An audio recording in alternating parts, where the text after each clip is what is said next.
All right, guys, let's go ahead and keep it going with the NFC drafts. This division saw Detroit take Jeff Okudah third overall, ending down those trade rumors. So, what'd you think, Drink? Yeah, I gave the Lions A minus. I thought they drafted about as well, pretty good. I don't think it's gonna make an impact for them in the season, but I thought the draft went pretty well for them. And first they took Jeff Okudah, the cornerback out of Ohio State, third overall. Listen, this cat didn't get one defensive pass interference or holding penalty the whole year last year. That is phenomenal. Matter of fact, when he said that, I had to go do some research because I thought that was downright impossible. But he was telling the truth. He did not get penalized on either one of those calls all year. So that alone gets you in the top 5. He's going to be an instant impact. We know that they had to replace Darius Slay, so very, very, very good pick with that. And then they took DeAndre Swift with the second pick, the running back out of Georgia with the 35th pick. A bit of surprise, but when I think about Kerryon Johnson, listen, that guy cannot withstand a season worth being a number one. Like, if he gets more than 20 carries a game, you best believe you're going to miss him for the next 3. So if that's the case, there's nothing wrong with getting you another back there that can help him carry the load, and hopefully he can make it through the whole season. So, and I know Matt Stafford wondering, what the hell, man? Can I get one running back throughout my tenure here? So I did like the depth of the running back position with DeAndre Swift, and then Julia Owara, the defensive end out of Notre Dame with the 67 pick. I do think they can use him on that defensive line. He needs some fine tuning to bend them corners a lot better, but I do think he'll make a positive impact, I should say, with that Lions defensive line. So yeah, I gave the Lions an A minus. Yeah, I'm a little bit skeptical on this one. I don't think it was terrible, but I don't think it was all that great. I got him as a C+. It's similar to what I said about the Bengals and Redskins. I don't think it was a whole lot of secrecy that the Lions were going to take Jeff Okudah. So I'm not going to give you all that high marks for that. And then the DeAndre Swift pick, to me, it was a bit curious. I like Kerryon Johnson. I like both. The Dolphins were also talking about an offensive tackle at 3, and so But listen, I like Kerryon Johnson. I also like Bo Scarborough. So I think they were pretty good, pretty well served at running back. Even though the durability point on Kerryon, I think it's valid. I'm also not all that high on Julian Okwara, but I guess we'll see. I like that they did address the guard position in the 3rd and 4th rounds with Jonah Jackson and Logan Stenberg. I thought that was well done. I think Quintus Cephas in the 5th round, I think that's a guy worth watching. I think he could be a bit of a steal in that round.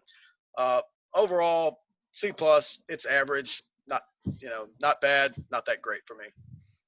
Yeah, I was a little bit more, I guess, with Drink on this one. My grade was an A minus also. I think, like, the thing with Okudah is we talked about the trades, we talked about the quarterback, and I thought they might do something crazy. They didn't, obviously. But a lot of people were saying, they should have traded down. But I don't think the trade market was all that warm. I thought the people later on knew they could get their guy, or they could get him, like with Miami and Chargers. So it's doubtful they could have gotten a big haul. So instead of just selling off what they could get, they just took a near can't miss guy. They replaced Darius Slay. It fills a big need. It's a nice, safe pick. Yeah, Swift, I agree with a little bit. I just, it's not the biggest need. And running back in the 2nd round, you better have a good reason you're taking him even that high at the top of the 2nd round, brother. And wasn't crazy about it. Okwara is a guy that I think he's got a good nose for the quarterback. He's a nice pick.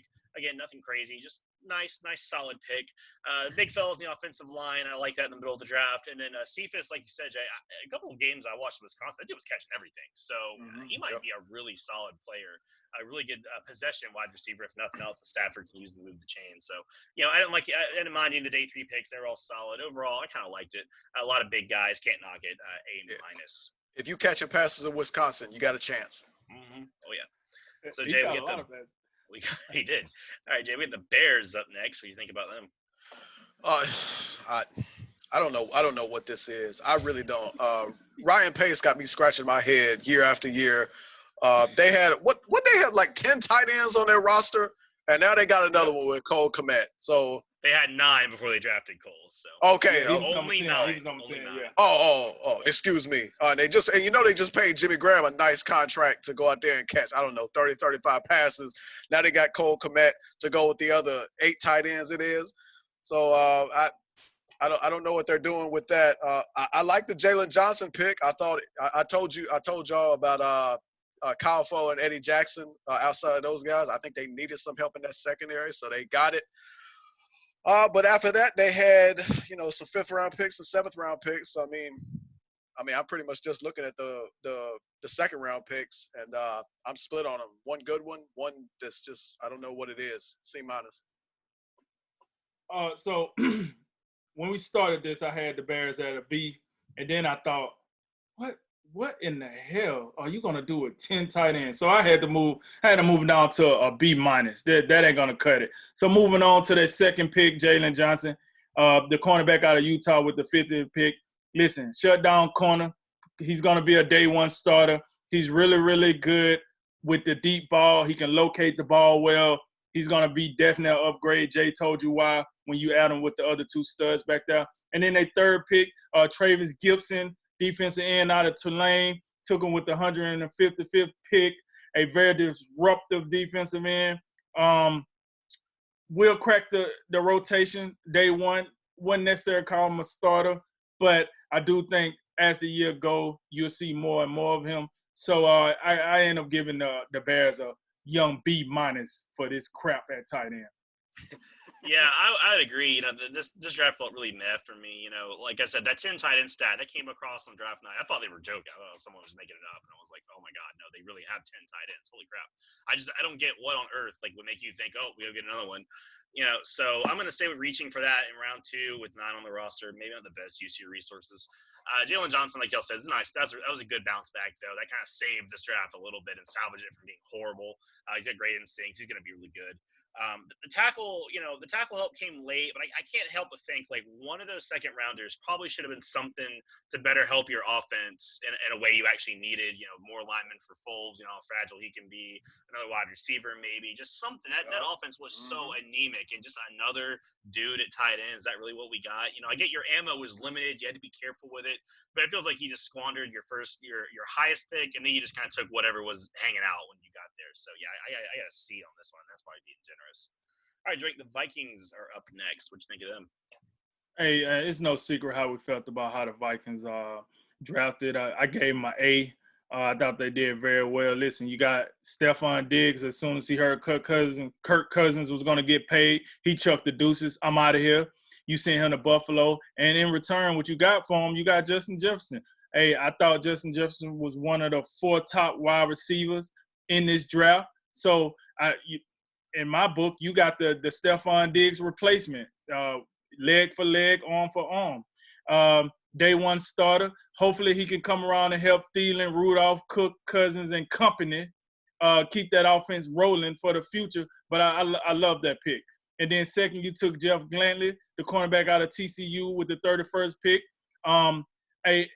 A corner that a lot of people had, the Vikings drafting. I guess a lot of people seen him sliding down that far. I didn't. I thought he was going to be off the board a little earlier, but, the cornerback position was a little earthy in that first round and on into the second one. Also a day one starter. And then with your third pick, you took Ezekiel Cleveland, the offensive tackle out of Boise State with the 58th pick. A really, really solid pick. Another guy that was mentioned early in the draft. You got him on day 2. He will be a day one starter. So listen, and I don't go through all 7 picks or all 14 picks for the Vikings, but I just want to say this. They did a hell of a job. And I think this might be majority of the reason why the Packers so mad right now, because they seen the job that Minnesota did. So hell of a job. I gave my A. You mean the Packers fans, right? Because I'm pretty sure the Packers in the organization think they did good. But anyway, we'll get to that in a moment. The Vikings, they did a whale of a job here. I thought in their first 4 picks, they addressed all the needs I had for them. Wide receiver, offensive line, and corner. You got Justin Jefferson. I think after Ruggs, Judy, and CeeDee Lamb, he was our 4th best receiver. They got him as a kind of a steal because Jalen Reagor went right before Justin Jefferson. And Mike Zimmer, he's starting to rebuild that secondary with Jeff Gladney and Cameron Dantzler. And we know he can coach defense. And Ezra Cleveland, they're a little iffy on that offensive line. I think he's going to help them in that. And some late round value in the 4th rounds or mid rounds, James Lynch and Troy Dye, those guys, keep an eye on. They could be factors on that defense as well. Yeah, I definitely thought this was one of the better drafts. I mean, they had an ass amount in the picks, but I thought they used them very smart. Where I thought the Dolphins kind of wasted a couple of them. I thought they were all pretty smart with their picks here with Minnesota. Jefferson fits in well with that Vikings offense a lot, and it's kind of what they need. I'm not as over the moon about him as some people are, but he'll be productive from day one. I have no doubt about that. Gladney and Dan started cornerback. I like how they doubled down at the cornerback spot. They said, "Hey, we need one, we need two. We'll take two. Then we'll take what we need." And those are two guys I definitely had on day two going. And that improves that backfield, who did lose a lot of guys in the offseason. And Dantzler should have probably been gone by 89. Cleveland, I saw him mocked up a lot higher in a lot of drafts. So, again, good value there. And like you said, Jay, Troy Dye just stand out in some of those day three picks, but some youth at older linebacking core. It could be a really solid contributor. So I don't have much to complain about. I think it's an A draft. Yeah, I don't think I said this, but this is an A draft. I just want to make sure I said that. And, well, you got the Packers. You have any thoughts on the Packers? Yes. This is an F. And it's an F for only the first two picks. There is no reason to even evaluate this draft after the first two picks. You traded up for Jordan Love, that whatever. And then to make it even more mystifying, you go get A.J. Dillon. Nothing against this guy. I was telling you, I thought Buffalo should have went with A.J. Dillon. But you reached for A.J. Dillon. I thought he's more third and fourth round guy. When you got Aaron Jones and Jamal Williams, Aaron Jones scored 16 touchdowns last year. Not only should Aaron Rodgers be furious, these running backs should be in the GM's office saying, am I not doing something right? Did I not score enough touchdowns last season? So, and oh, by the way, I haven't said this yet, but the GM, when you talk about, hey, in the second round, there was some wide receivers I wanted, but I couldn't trade up to get them. You know why? Because you traded up in the first round for a quarterback you didn't need. F. Oh, my God. Okay. Yeah, we're going to let that smoke clear. We out there. We let that clear. Listen, hey, I'm just going to copy and paste what Jay said for the first two picks, and I'm just going to roll into that third one. Josiah DeGoro, the tight end out of Cincinnati with the 94th pick. Looking to be the second tight end behind Sternberger now that you'd sent Jimmy Graham packing. And he could possibly be a starter if he progressed fast enough. And he's definitely a project to be a possible starter day one. But I don't know. We'll see. But listen, the backtrack a little bit. I'm not as passionately upset as Jay is, but I do agree with his sentiments. Like, that's unacceptable. Especially if the GM actually said I didn't have the pick to trade back up. Are you motherfucking kidding me? I mean, I'm sorry. Are you kidding me though? Like, I can't believe that. Why? What do you mean? You drafted a quarterback that you didn't need. That's unacceptable to say you didn't have what you needed to draft.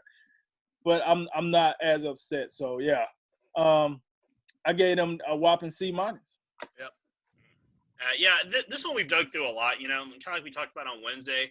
The thing with Jordan Love is even if he's like a bona fide starter, it's still a questionable move because either A, you're eating huge, massive dead salary cap on Rodgers like we've probably never seen before in this league. You're talking $50-60 million to get the value out of Love, or you're going to waste most of Jordan Love's cheap years with him on the bench, and then what? You go in your fourth round, and maybe you pick up his fifth-year option, and then you get 2 years of cheap quarterback play. That's not why you draft a quarterback in the first round.